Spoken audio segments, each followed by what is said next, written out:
ಇನ್ನು ಫೈನಾನ್ಸ್ನ ಹಾವಳಿ ಬಗ್ಗೆ ಕೇಂದ್ರ ಸರ್ಕಾರದ ವಿರುದ್ಧ ಸಚಿವರು ಗರಂ ಆಗಿದ್ದಾರೆ. ಫೈನಾನ್ಸ್ ಕೇಂದ್ರ ಮತ್ತು ಆರ್ಬಿಐ ಅಧೀನದಲ್ಲಿ ಇದು ಬರುತ್ತೆ ಕಂಪನಿ. ಎನ್ಬಿಎಫ್ಸಿಯನ್ನು ನಿಯಂತ್ರಿಸೋದಕ್ಕೆ ಕೇಂದ್ರ ಮತ್ತು ಆರ್ಬಿಐ ವಿಫಲವಾಗಿದೆ. ಕೇಂದ್ರ ಸರ್ಕಾರ ಈ ಬಗ್ಗೆ ಮೈಮರೆತಿದೆ, ಎಚ್ಚರ ತಪ್ಪಿದೆ ಅಂತ ಕಂದಾಯ ಸಚಿವ ಕೃಷ್ಣ ಬೈರೇಗೌಡ ಉಡುಪಿಯಲ್ಲಿ ಹೇಳಿಕೆ ಕೊಟ್ಟಿದ್ದಾರೆ. ತಪ್ಪು ಕೆಲಸದ ವಿರುದ್ಧ ನಾವು ಕ್ರಮ ಕೈಗೊಳ್ಳೋದಕ್ಕೆ ಮುಂದಾಗಿದ್ದೀವಿ. ಫೈನಾನ್ಸ್ ಕಂಪನಿಗಳು ಆರ್ಬಿಐನ ನಿಯಮವನ್ನು ಉಲ್ಲಂಘನೆ ಮಾಡಿದೆ. ನೀವು ಕಣ್ಣು ಮುಚ್ಚಿ ಕೂತರು ನಾವು ಕಣ್ಣು ಮುಚ್ಚಿ ಕೂರೋದಿಲ್ಲ ಅಂತ ಕೇಂದ್ರ ಸರ್ಕಾರದ ವಿರುದ್ಧ ಸಚಿವ ಕೃಷ್ಣ ಬೈರೇಗೌಡ ಹರಿಹಾಯ್ದಿದ್ದಾರೆ.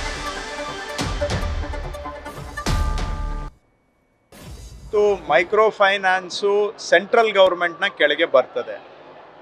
ಆರ್ ಬಿ ಐಗೆ ಅದನ್ನು ಗವರ್ನೆನ್ಸ್ ಮಾಡುವಂತಹ ಅಧಿಕಾರ ಹಕ್ಕನ್ನು ಕೇಂದ್ರ ಸರ್ಕಾರ ಕೊಟ್ಟಿದೆ. ಇವೆಲ್ಲ ನಾನ್ ಬ್ಯಾಂಕಿಂಗ್ ಫೈನಾನ್ಸ್ ಕಂಪನೀಸ್ ಅಂತ NBFC ಅಂತಾರೆ. NBFCಗಳನ್ನು ರೆಗ್ಯುಲೇಟ್ ಮಾಡುವಂಥದ್ದು ಕೇಂದ್ರ ಸರ್ಕಾರ ಮತ್ತು RBI. ಆದರೂ ಸಹ ಜವಾಬ್ದಾರಿ ಕೇಂದ್ರ ಸರ್ಕಾರದ್ದು RBIದು ಇದ್ದರೂ ಸಹ ಅವರು ಜವಾಬ್ದಾರಿಯಲ್ಲಿ ಮೈಮರೆತಿದ್ದಾರೆ, ಎಚ್ಚರ ತಪ್ಪಿದ್ದಾರೆ ಅಂಥೇಳಿ ನಾವು ರಾಜ್ಯ ಸರ್ಕಾರ ಇವತ್ತು ಈ ಒಂದು ತಪ್ಪು ಕೆಲಸಗಳು ಏನು ನಡೀತಾ ಇದೆ ಅದರ ವಿರುದ್ಧವಾಗಿ ಕ್ರಮ ತೆಗೆದುಕೊಳ್ಳಲಿಕ್ಕೆ ನಾವು ಮುಂದಾಗಿದ್ದೇವೆ. ಮಾನ್ಯ ಮುಖ್ಯಮಂತ್ರಿಗಳು ಒಂದು 2-3 ತೀರ್ಮಾನಗಳನ್ನು ಮಾಡಿದ್ದಾರೆ. ಒಂದು, ಯಾರೇ ಈ ಮೈಕ್ರೋ ಫೈನಾನ್ಸ್ ಕಂಪನಿಗಳು ಏನು RBIನವರು ಒಂದು ರಿಕವರಿಗೆ ಗೈಡ್ಲೈನ್ಸನ್ನು ಹೊರಡಿಸಿದ್ದಾರೆ, ಅದನ್ನು ಉಲ್ಲಂಘನೆ ಮಾಡಿ ಬಲಾತ್ಕಾರವಾಗಿ ಸಾಲ ಮರುಪಾವತಿಗೆ ಮುಂದಾದಲ್ಲಿ ಅವರ ಮೇಲೆ ಕ್ರಮ ತೆಗೆದುಕೊಳ್ತೇವೆ ಅಂತ ಕಂಪನಿಗಳವರನ್ನೇ ಕರೆದು ನಿನ್ನೆ ಹೇಳಿದ್ದಾರೆ. ಎರಡನೇದು, ಎಲ್ಲ ಪೊಲೀಸ್ ಇಲಾಖೆಗೆ ಸೂಚನೆ ಕೊಟ್ಟಿದ್ದಾರೆ. RBIನ ಗೈಡ್ಲೈನ್ಸನ್ನು ಉಲ್ಲಂಘನೆ ಮಾಡಿ ವಸೂಲಾತಿಗೆ ಮುಂದಾದಂಥವರ ಮೇಲೆ ಕೇಸನ್ನು ಮಾಡಬೇಕು ಅನ್ನುವಂಥ ಸೂಚನೆಯನ್ನು ಮುಖ್ಯಮಂತ್ರಿಗಳು ಕೊಟ್ಟಿದ್ದಾರೆ. ಮೂರನೇದು, DC ಮತ್ತು SP ಅವರು ಆಯಾ ಜಿಲ್ಲೆಗಳಲ್ಲಿ ಒಂದು ಸಭೆಯನ್ನು ಮಾಡಿ ಈ ಮೈಕ್ರೋ ಫೈನಾನ್ಸ್ ಕಂಪನಿಗಳು ಎಲ್ಲರನ್ನ ಕರೆದು RBI ಗೈಡ್ಲೈನ್ಸ್ ಪ್ರಕಾರವಾಗಿ ಕೆಲಸ ಮಾಡಬೇಕು. RBI ಗೈಡ್ಲೈನ್ಸನ್ನು ಹೊರತುಪಡಿಸಿ ಕೆಲಸ ಮಾಡಿದರೆ ಸರ್ಕಾರ ನಿಮಗೆ ತೀವ್ರ ಕ್ರಮ ತೆಗೆದುಕೊಳ್ಳುತ್ತೆ ಅಂತ ಜಿಲ್ಲಾ ಮಟ್ಟದಲ್ಲಿ ಸಭೆಗಳನ್ನು ಮಾಡಬೇಕು ಅಂತ ಅವರಿಗೆ ನಾವು ಸೂಚನೆಯನ್ನು ಕೊಟ್ಟಿದ್ದೇವೆ.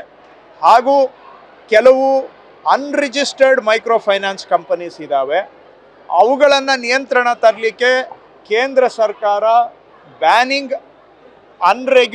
Unregistered lending activities, banning unregistered lending activities BULA ಅಂತ ಒಂದು ಕಾನೂನನ್ನು ತತ್ಕ್ಷಣ ಜಾರಿಗೆ ತರಬೇಕು ಕೇಂದ್ರ ಸರ್ಕಾರ ಅಂತ ಅವ್ರ ಮೇಲೆ ನಾವು ಒತ್ತಾಯವನ್ನು ಕೂಡ ಮಾಡಿದ್ದೇವೆ. ಯಾಕೆಂದರೆ ಇವೆಲ್ಲವೂ ಕೂಡ ಬಹುತೇಕ ಕೇಂದ್ರ ಸರ್ಕಾರದ ವ್ಯಾಪ್ತಿಗೆ ಬರುವುದರಿಂದ ನೇರವಾಗಿ ನಾವು ಕಾನೂನು ಮಾಡುವುದನ್ನು ಕೂಡ ವಿಚಾರ ಮಾಡ್ತಾ ಇದ್ದೇವೆ. ಮುಖ್ಯಮಂತ್ರಿಗಳು ಅದನ್ನೂ ಸೂಚನೆ ಕೊಟ್ಟಿದ್ದಾರೆ.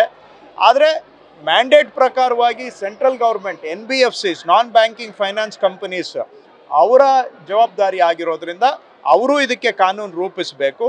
ಹಾಗೂ ನಾವು ಕೂಡ ಇದರಲ್ಲಿ ಯಾವ ರೀತಿ ಕಾನೂನು ರೂಪಿಸಲಿಕ್ಕೆ ಸಾಧ್ಯ ತತ್ಕ್ಷಣ ಕೆಲಸ ಮಾಡಬೇಕು ಅಂತ ಮುಖ್ಯಮಂತ್ರಿಗಳು ಸೂಚನೆ ಕೊಟ್ಟಿದ್ದಾರೆ. ನೆನ್ನೆ RBIನವ್ರಿಗೆ ಕರೆದಿದ್ದೇವೆ, ನಬಾರ್ಡ್ನವ್ರಿಗೆ ಕರೆದಿದ್ದೇವೆ. ಅವರಿಗೆ ಈ ಎಲ್ಲ ಸಂಗತಿಗಳು ರಾಜ್ಯದಲ್ಲಿ ನಡೀತಾ ಇರೋದನ್ನು ಅವರಿಗೂ ಮನವರಿಕೆ ಮಾಡಿಕೊಟ್ಟು ಇದು ನಿಮ್ಮ ಕೆಲಸ, ನೀವು ರೆಗ್ಯುಲೇಟ್ ಮಾಡಬೇಕು, ಅವರೇ ರೆಗ್ಯುಲೇಟ್ ಮಾಡ್ಕೊಳ್ಳಿ, ಸೆಲ್ಫ್ ರೆಗ್ಯುಲೇಟ್ರಿ ಅಂತ ಹೇಳ್ಬಿಟ್ಟು ಇವತ್ತು ಆಗ್ತಾ ಇರೋದಕ್ಕೆ ಕಣ್ಣು ಮುಚ್ಕೊಂಡು ಕೂರ್ಲಿಕ್ಕೆ ಆಗೋದಿಲ್ಲ. ನೀವು ಕಣ್ಣು ಮುಚ್ಕೊಂಡು ಕೂತರು ರಾಜ್ಯ ಸರ್ಕಾರ ಕಣ್ಣು ಮುಚ್ಚಿ ಕೂರೋದಿಲ್ಲ ಅಂತ RBIನವ್ರಿಗೂ ಹೇಳಿದ್ದೇವೆ, ಆ ಸಂಸ್ಥೆಗಳವ್ರಿಗೂ ಹೇಳಿದ್ದೇವೆ. ರಾಜ್ಯ ಸರ್ಕಾರ ಇದು ಕೇಂದ್ರದ ಜವಾಬ್ದಾರಿ ಆದರೂ ಸಹ ಜನಗಳ ಪರವಾಗಿ ನಾವು ಹೆಜ್ಜೆಯನ್ನು ಇಟ್ಟಿದ್ದೇವೆ. ನ್ಯೂಸ್ ಫಸ್ಟ್ ನಿರ್ಭೀತಿಯಿಂದ ನಿಮ್ಮ ಪರವಾಗಿ.